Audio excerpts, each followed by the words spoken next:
بسم اللہ الرحمن الرحیم۔ السلام علیکم ورحمۃ اللہ وبرکاتہ۔ رابعہ بصری رحمۃ اللہ علیہ کا بیشتر وقت نماز پڑھنے میں گزرتا تھا۔ ایک مرتبہ کوئی پریشان حال آدمی دعا کروانے کے لیے حاضر ہوا۔ دیکھا تو ظہر کی نماز پڑھنے میں مشغول تھے۔ جب فارغ ہوئے تو نوافل کی نیت باندھ لی۔ اسی طرح عصر کی نماز کا وقت ہو گیا۔ عصر کی نماز پڑھ کر تسبیح پڑھنے میں مشغول ہو گئے، حتیٰ کہ مغرب ہو گئی۔ نماز مغرب ادا کرنے کے بعد اوابین کی نیت باندھ لی۔ اسی حال میں عشاء کی اذان ہو گئی۔ نماز عشاء کے بعد نفل کی نیت کر لی، رکوع اور سجدے میں مشغول رہے، حتیٰ کہ فجر کی نماز کا وقت ہو گیا تو مناجات میں مشغول ہو گئے۔ بالآخر فجر کی نماز ادا کی، تلاوت قرآن پاک میں مصروف ہو گئے۔ فراغت پر اشراق کے نوافل ادا کیے تو بیٹھے بیٹھے تھوڑی دیر اونگ آ گئی۔ جب بیدار ہوئے تو رو رو کر دعا مانگنے لگے، اے اللہ، میں ایسی آنکھ سے تیری پناہ چاہتی ہوں جو نیند سے بھرتی ہی نہیں ہے۔ رابعہ بصری رحمۃ اللہ علیہ بہت کم گفتگو کیا کرتی تھی۔ اکثر اوقات کوئی گفتگو کرنی ہوتی تو آیات قرآنی کا سہارا لے کر اپنا مطلب بیان کرتے۔ لوگوں نے پوچھا، کیا آپ ایسا کیوں کرتی ہیں؟ جواب میں فرمایا، انسان جو کچھ بولتا ہے فرشتے اسے لکھ رہے ہیں۔ میں کوشش کرتی ہوں کہ قرآن مجید کی آیات کے سوا کچھ نہ بولوں۔ یہ احتیاط اس لیے ہے کہ کہیں میرے منہ سے غلط لفظ نہ نکل جائے اور فرشتے اسے تحریر کر لیں، پھر مجھے محبوب حقیقی کے سامنے شرمندہ ہونا پڑے۔ ایک شخص نے رابعہ بصری رحمۃ اللہ علیہ کے سامنے دنیا کی بہت مذمت کی۔ اب تھوڑی دیر سنتی رہی، پھر فرمایا، اٹھ چلا جا یہاں سے، تو نے اتنا وقت دنیا کی مذمت بیان کرنے میں لگا دیا۔ تجھے دنیا سے بہت محبت ہے، اگر کسی سے نفرت ہو تو اس کا تذکرہ بھی اچھا نہیں لگتا۔ ایک مرتبہ رابعہ بصری رحمۃ اللہ علیہ سے لوگوں نے پوچھا کہ ہم آپ کو کبھی ہنسنے نہیں دیکھا، کیا وجہ ہے؟ آخر اللہ تعالی نے انسان کو ہنسنے سے منع تو نہیں کیا؟ رابعہ بصری رحمۃ اللہ علیہ نے جواب دیا، بے شک اس نے منع تو نہیں فرمایا، مگر مجھے اس کام کے لیے فرصت نہیں ہے۔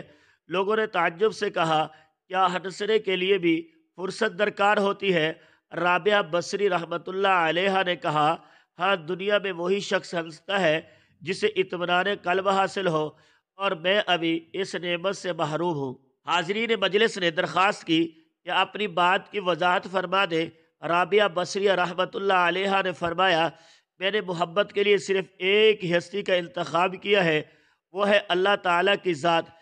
میں اس خوف سے روتی رہتی ہوں کہ کہیں میری زندگی بھر کی محبت ضائع نہ ہو جائے اور مرتے وقت مجھ سے یہ نہ کہہ دیا جائے کہ تو ہمارے لائق نہیں ہے۔ رابعہ بصری رحمۃ اللہ علیہ نے ساری زندگی تجرد کے عالم میں گزار دی۔ ایک مرتبہ کچھ لوگوں نے اعتراض کیا کہ آپ لوگوں میں عارفہ کے نام سے مشہور ہے، مگر آپ نبی علیہ الصلاۃ والسلام کی نکاح والی سنت پر عمل نہیں کرتے۔ رابعہ بصری رحمۃ اللہ علیہ نے جواب میں فرمایا، مجھے 3 باتوں کا اندیشہ ہے، اگر تم مجھے ان اندیشوں سے نجات دلا دو تو میں آج ہی نکاح کر لوں گی۔ میرا پہلا اندیشہ یہ ہے کہ مرتے وقت ایمان سلامت لے جاؤں گی یا نہیں۔ دوسرا یہ ہے کہ نامہ اعمال دائیں ہاتھ میں دیا جائے گا یا نہیں۔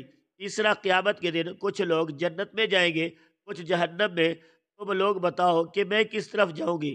لوگوں نے کہا، ہمیں کچھ معلوم نہیں، بس اللہ تعالی ہی بہتر جانتا ہے کہ کس کا کیا حشر ہوگا۔ رابعہ بصری رحمۃ اللہ علیہ نے انتہائی پرسوز لہجے میں فرمایا، تم خود ہی بتاؤ کہ جس عورت کو اس قدر غم ہو وہ شوہر کی خدمت کا بوجھ کیسے اٹھا سکتی ہے؟ ایک بار کسی شخص نے آپ کی گوشہ نشینی پر اعتراض کرتے ہوئے کہا، ذرا باہر نکل کر دیکھیے کہ کیسی بہار آئی ہوئی ہے۔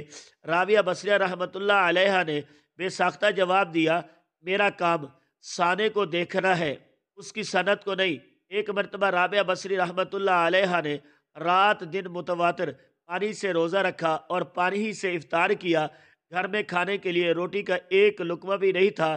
جب افطار کا وقت قریب ہوا تو آپ پر بھوک کا غلبہ ہوا۔ نفس نے آپ سے فریاد کی، رابعہ، آخر تو کب تک مجھے بھوکا رکھے گی؟